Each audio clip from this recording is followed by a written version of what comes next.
맑은 밤하늘을 올려다보면 수많은 별들이 마치 다이아몬드처럼 흩어져 있는 모습을 볼 수 있습니다. 그런데 이 별들 중에서도 정말로 특별하고 희귀한 존재들이 있다는 사실을 아시나요? 어떤 별들은 우리 태양보다 수천 배나 밝으면서도 몇백만 년밖에 살지 못하죠.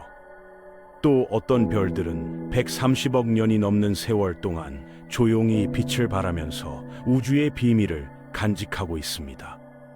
더 놀라운 것은 우주 최초의 별들이 만들어낸 원소들이 바로 지금 우리 몸을 구성하고 있다는 점이죠. 이제 이 놀라운 우주의 별들이 어떻게 탄생하고 진화해 왔는지 그 흥미진진한 여정을 함께 떠나보겠습니다. 우주에서 가장 많은 비중을 차지하는 것은 바로 실패한 별들이라고 불리는 갈색 외성들입니다. 이들은 태양 질량의 약 7% 정도밖에 되지 않아서 핵융합을 시작할 만큼 충분한 중력을 만들어내지 못했죠. 그런데 놀랍게도 이런 실패한 별들이 은하계 전체에서 성공한 별 하나당 한 개씩 존재한다고 합니다. 마치 대학 입시에서 떨어진 학생들이 합격한 학생만큼 많은 것과 비슷하다고 볼 수 있겠네요. 성공적으로 태어난 별들 중에서도 우리 은하의 약 78%를 차지하는 것은 차갑고 작은 적색 외성들입니다. 이들은 마치 성실한 직장인처럼 오랫동안 꾸준히 에너지를 만들어내면서 수천억 년을 살아갑니다. 반면 우리 태양 같은 황색 외성은 전체 별 중에서 겨우 6% 정도밖에 되지 않는 상당히 드문 존재라고 할 수 있죠. 우리가 특별한 별 주변에서 살고 있다는 사실이 새삼 신기하지 않으신가요? 더 큰 질량을 가진 별들을 찾아보면 정말로 극적인 삶을 살아가는 존재들을 만날 수 있습니다. 카노푸스 같은 백색 초고성들은 멀리 떨어져 있음에도 불구하고 하늘에서 두 번째로 밝게 보일 정도로 엄청난 에너지를 뿜어내죠. 그런데 이런 거대한 별들은 우리 은하 전체에서 0.8%도 채 되지 않는 정말 희귀한 존재들입니다. 마치 연예계의 톱스타처럼 화려하지만 그만큼 드문 존재라고 할 수 있겠네요. 가장 극단적인 크기를 자랑하는 스티븐슨 218 같은 극초고성들은 찾기가 더욱 어렵습니다. 이들은 너무나 강력한 항성풍 때문에 목성 정도의 질량을 한 번에 우주로 날려보낼 정도죠. 별이 성장하는 속도만큼이나 빠르게 물질을 잃어버리기 때문에 마치 구멍 뚫린 물통에 물을 붓는 것과 같은 상황이라고 볼 수 있습니다. 대부분의 별들이 안정적인 주계열 단계에서 평화로운 삶을 누리는 동안 수십억 개의 별들은 이미 인생의 마지막 변화를 겪고 있습니다. 태양 같은 작은 별들은 결국 적색 거성으로 부풀어 오른 뒤 백색 외성이라는 조밀한 잔해로 변신하게 되죠. 현재 이런 백색 외성들이 전체 별의 약 4%를 차지하고 있지만 먼 미래에는 우리 은하 별들의 95% 이상이 이런 조용한 백색 외성으로 변할 예정입니다. 중성자별과 블랙홀은 각각 우리 은하의 0.4%와 0.004% 정도만을 차지하는 극히 드문 고밀도 천체들입니다. 이들은 가장 무거운 별들이 초신성 폭발을 일으킨 결과로 만들어지죠. 중성자별이 회전할 때 만들어지는 펄서는 1960년대부터 지금까지 수천 개가 발견되었습니다. 그런데 더 놀라운 것은 마그네타라는 특수한 중성자별인데 현재까지 고작 32개만 관측되었을 정도로 희귀합니다. 이런 마그네타들은 지구 자기장보다 무려 1000조 배나 강한 자기장을 가지고 있어서 별의 표면에서 일어나는 지진이 리히터 규모로 24에 달할 정도로 강력한 감마선 폭발을 일으킵니다. 우리가 경험하는 지진과는 완전히 차원이 다른 우주적 재앙이라고 할 수 있죠. 그런데 이 모든 희귀한 별들보다도 더 특별한 존재들이 있었습니다. 바로 우주 초기에 존재했을 것으로 예상되는 거대한 원시별들이죠. 과학자들은 우주 초창기에 현재와는 완전히 다른 종류의 별들이 존재했다고 예측하고 있습니다. 우주에 처음으로 불이 켜졌을 때 그 빛은 엄청나게 크고 빠르게 연료를 태우는 단명한 별들에서 나왔을 거라고 추정되죠. 인구 3세대 별이라고 불리는 이들은 우리 모두의 조상과 같은 존재였습니다.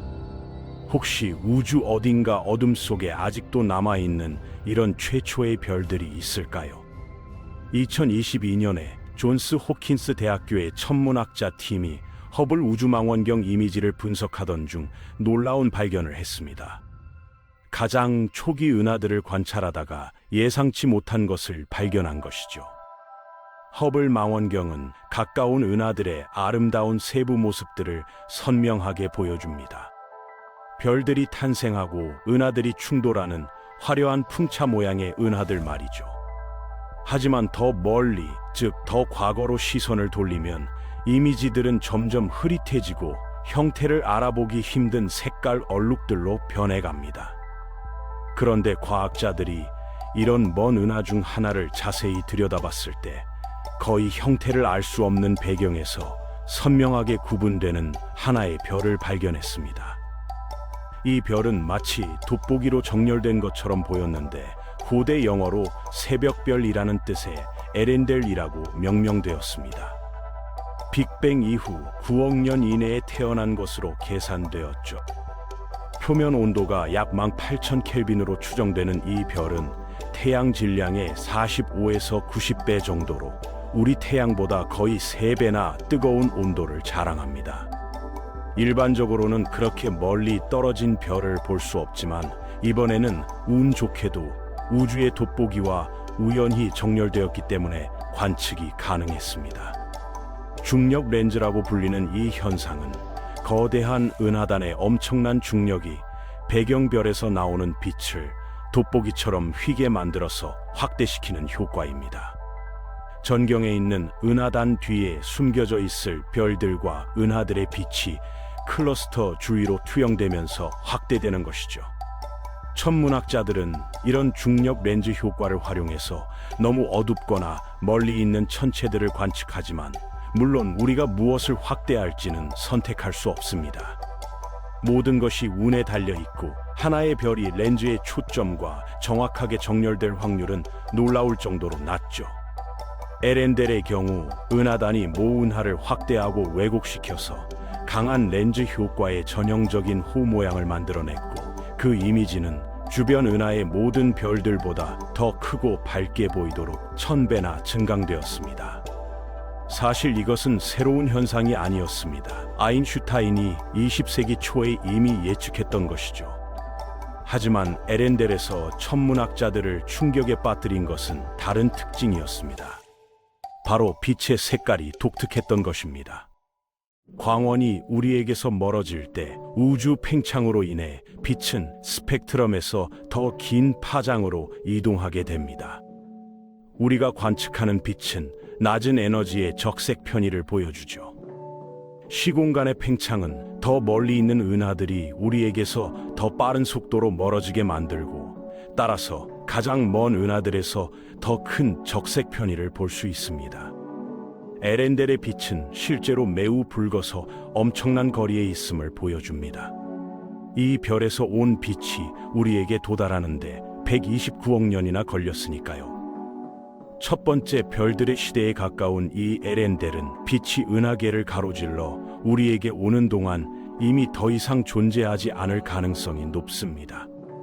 별의 최종 운명은 오직 질량에만 달려있기 때문이죠. 별은 중력이 별의 핵에서 원자들이 만드는 압력과 균형을 이룰 때까지 진화합니다.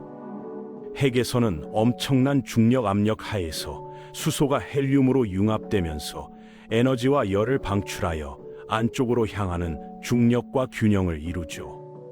핵의 수소가 모두 소모되면 핵이 수축하고 헬륨 융합이 시작되면서 수소 융합은 핵을 둘러싼 껍질에서 바깥쪽으로 진행됩니다.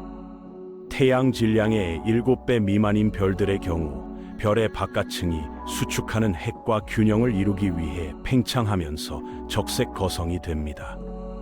50억 년 후 태양이 적색 거성으로 진화하면 수성과 금성 궤도까지 감쌀 정도로 커질 거예요.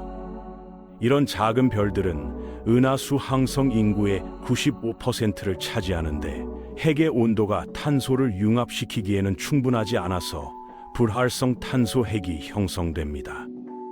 융합 반응이 멈추면 이런 반응들이 제공하던 바깥쪽 압력이 줄다리기에서 한쪽이 포기하듯 갑자기 떨어지면서 반대편 중력이 바깥층을 끌어당겨 별을 백색 외성으로 붕괴시키죠. 하지만 더 큰 질량을 가진 별들, 즉 태양 질량의 9배 이상이 되는 별들에게는 더 격렬한 종말이 기다리고 있습니다. 온도가 충분히 높아서 핵융합이 점점 더 무거운 원소들을 통해 진행될 수 있거든요. 별의 단면을 보면 가벼운 원소들의 융합이 바깥쪽으로 진행되면서 만들어진 껍질들로 둘러싸인 불활성 철핵을 볼 수 있습니다. 철이 형성될 때가 되면 핵융합은 더 이상 에너지 효율적이지 않습니다. 철의 융합은 제공하는 것보다 더 많은 에너지를 소비해서 또 다른 갑작스러운 압력 손실이 발생하죠. 이번에는 붕괴하는 껍질의 질량이 백색 외성을 지탱하는 전자 압력을 극복할 정도로 크기 때문에 별은 계속 붕괴해서 더욱 밀도가 높은 중성자별 잔해가 됩니다. 진정으로 거대한 별들, 수십 태양 질량을 가진 별들은 초신성 폭발 이후의 잔해조차도 자체 중력 붕괴와 경쟁하기에는 너무 무거워서 중력이 완전히 승리하게 됩니다. 중성자별마저 자체적으로 붕괴되어 블랙홀을 형성하죠. 시공간의 한 점이 너무 밀도가 높아져서 빛조차도 중력에 끌려 탈출할 수 없게 되는 것입니다. 이 모든 결과들은 질량에 따라 결정되는데 직관과는 반대로 수명은 더 짧아집니다. 별의 질량이 클수록 더 많은 수소 연료를 가지고 있어서 더 오래 지속될 수 있다고 생각할 수 있지만 실제로는 수소가 많을수록 별의 중력 압력이 커지고 더 높은 압력을 만들기 위해 융합 과정이 더 빨리 진행되어야 하거든요. 따라서 별의 질량이 클수록 수명은 짧아지고 마지막에 더 격렬한 최후를 맞게 됩니다. 에렌델의 질량으로 보면 탄생 후 수백만 년 이내에 초신성으로 소멸했을 것으로 추정됩니다. 이런 초신성들이 바로 서로 다른 별 집단들을 이해하는 데 핵심적인 역할을 하죠. 폭발은 새롭게 생성된 무거운 원소들을 주변 가스로 퍼뜨리고 이 가스가 식으면 다음 세대의 별들을 형성합니다. 이것이 바로 서로 다른 중원소 함량을 가진 두 별 집단의 비밀입니다. 이는 별의 생애 동안 일어나는 변화가 아니라 우주의 생애 동안 별의 특성이 진화한 결과였던 것이죠. 별의 형성, 죽음, 재생의 세대들은 점점 더 많은 중원소 함량을 가진 별들을 만들어냈습니다. 두 별 집단의 진화는 마치 매머드와 코끼리처럼 서로 다르지만 연관되어 있는 관계라고 할 수 있어요. 여러 세대의 별들을 거치면서 더 무거운 원소들이 생성되어 강력한 초신성을 통해 성간 물질로 퍼져나갔고 더 풍부한 가스에서 연속적인 세대의 별들이 형성되어 이미 수소의 낮은 비율로 구성된 삶을 시작하게 되었던 것입니다. 천문학자들은 이 타임라인을 쉽게 따라갈 수 있지만 인구 1세대에서 인구 2세대로 시간을 되감아 어둠 속으로 계속 되돌아가면 어떻게 될까요? 별들이 점점 더 순수한 가스로 만들어졌다면 수소와 헬륨으로만 이루어진 새롭고 손상되지 않은 우주에서 태어난 궁통조상이 있었을 것입니다. 빅뱅 이후 리튬과 베릴륨의 흔적을 제외하고는 오직 수소와 헬륨만으로 구성된 최초의 원시별들, 바로 인구 3세대의 별들이 존재했던 곳 말이죠. 에렌델에서 나온 빛은 오래되었지만 무거운 원소들의 흔적이 충분히 있어서 가장 오래된 세대의 별일 가능성은 낮습니다. 제임스 웹 우주망원경으로 스펙트럼을 추가로 관측해야만 확실히 알 수 있겠지만 에렌델의 관측만으로도 이미 기록을 깨뜨리고 있습니다. 관측된 가장 먼 별의 이전 기록을 개선했을 뿐만 아니라 완전히 산산조각 냈거든요. 이런 기록은 앞으로도 계속 갱신될 것입니다. 에렌델에서 나오는 빛은 너무 희미해서 우주 렌즈와 완벽하게 정렬되지 않았다면 우리는 전혀 볼 수 없었을 것이고, 운이 좋다고 하더라도 비슷하게 우연히 정렬된 다른 은하단을 만날 것이라는 보장은 없습니다. 에렌델보다 더 멀리 있는 별들은 너무 희미해서 렌즈 효과를 사용해도 볼 수 없을 거예요. 우리 근처의 오리온 성운으로 뛰어들어 현대 별들이 어떻게 탄생하는지 볼 수 있습니다. 이곳은 초기 태양을 형성하는 데 필요한 가스와 먼지로 가득한 역동적인 환경이지만, 이 성운이 전형적인 별의 보육원임에도 불구하고 주변 환경은 최초의 별들을 만든 환경과는 전혀 다릅니다. 그들은 매우 다른 우주에서 태어났을 것이니까요. 인구 3세대는 더 원시적이고 차분한 환경인 순수한 어둠 속에서 탄생했습니다. 빅뱅 이후 약 8만 년 동안은 수소와 헬륨, 소량의 리튬만 있었고 더 무거운 원소들의 흔적은 전혀 없었거든요. 시청해 주셔서 감사합니다. 우주의 신비로운 별들과 그들이 만들어낸 놀라운 이야기가 여러분에게 새로운 시각을 제공했기를 바랍니다.